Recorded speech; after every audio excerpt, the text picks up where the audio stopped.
सोनू देखो, दादाजी पार्क में टहलने आए हैं। वे तुम्हें इशारे से बुला रहे हैं। शायद कुछ काम होगा।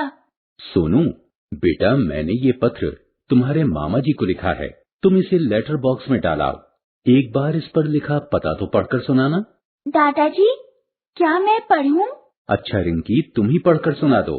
बच्चों, आपने देखा कि यहाँ दादाजी ने सोनू को संकेत से बुलाया। रिंकी ने सोनू को बोलकर बताया। सोनू ने संकेत समझा। दादाजी ने अपनी बात पत्र में लिखकर रखी। उन्होंने पढ़कर पता बताने के लिए कहा।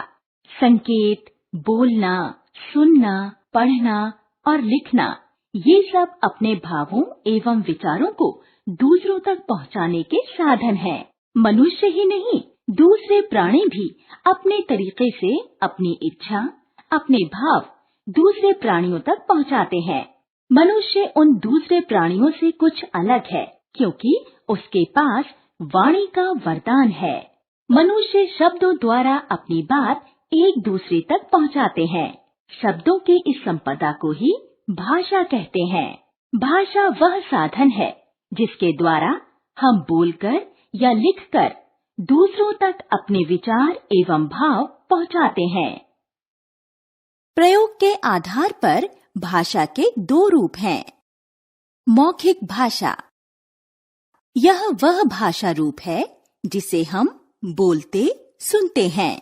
जैसे दादी बच्चों को कहानी सुना रही हैं, नेताजी भाषण दे रहे हैं, अध्यापिका छात्रों को बोलकर समझा रही हैं। इन सभी उदाहरणों से बोलने और सुनने का बोध हो रहा है। ये मौखिक भाषा में आते हैं।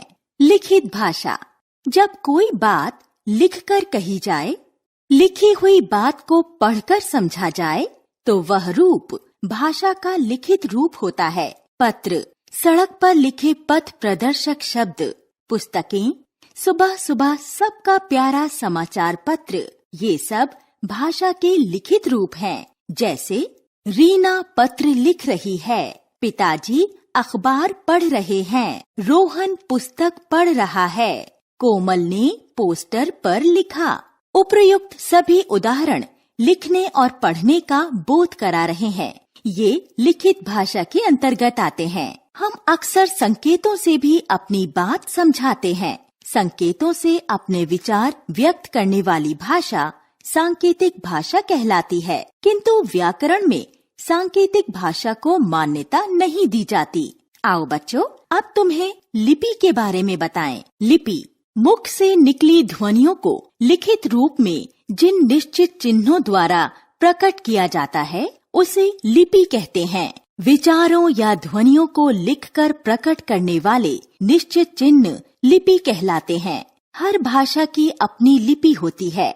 कई बार एक से अधिक भाषाएं एक ही लिपि को अपना लेती हैं। भाषा, लिपि, हिंदी देवनागरी, संस्कृत देवनागरी, पंजाबी गुरमुखी, उर्दू फारसी, अंग्रेजी रोमन, बांग्ला बांग्ला, मराठी एवं नेपाली भी देवनागरी लिपि में लिखी जाती हैं। राघव बोला, मैं खाती हूँ, देखो देखो सूर्य छिप गए। दोनों वाक्य पढ़कर तुम्हें हैरानी हुई होगी कि राघव तो लड़का है, फिर वह खाती क्यों बोल रहा है, और सूर्य तो एक ही है, फिर छिप गए क्यों कहा। आओ समझाती हूँ। ये दोनों वाक्य व्याकरण के नियमों के अनुसार नहीं होने के कारण गलत हो गए हैं। व्याकरण के नियमों के अनुसार ये वाक्य होंगे, राघव बोला, मैं खाता हूँ, देखो देखो सूर्य छिप गया। व्याकरण, भाषा को शुद्ध रूप में बोलने, लिखने तथा पढ़ने के नियमों का ज्ञान कराने वाले शास्त्र को व्याकरण कहते हैं। व्याकरण के 3 अंग हैं: वर्ण विचार, शब्द विचार व वाक्य विचार। वर्ण विचार, वर्ण विचार में वर्णों के आकार, रूप, उच्चारण एवं लेखन की विधि बताई जाती है। शब्द विचार, शब्द विचार में शब्दों की उत्पत्ति, रूप, भेद एवं प्रयोग संबंधी बातें समझाई जाती हैं। वाक्य विचार, वाक्यों के भेद, रचना, परिवर्तन आदि से संबंधित बातें वाक्य विचार में आती हैं। अब तक आपने भाषा के बारे में समझा, सुना और पढ़ा।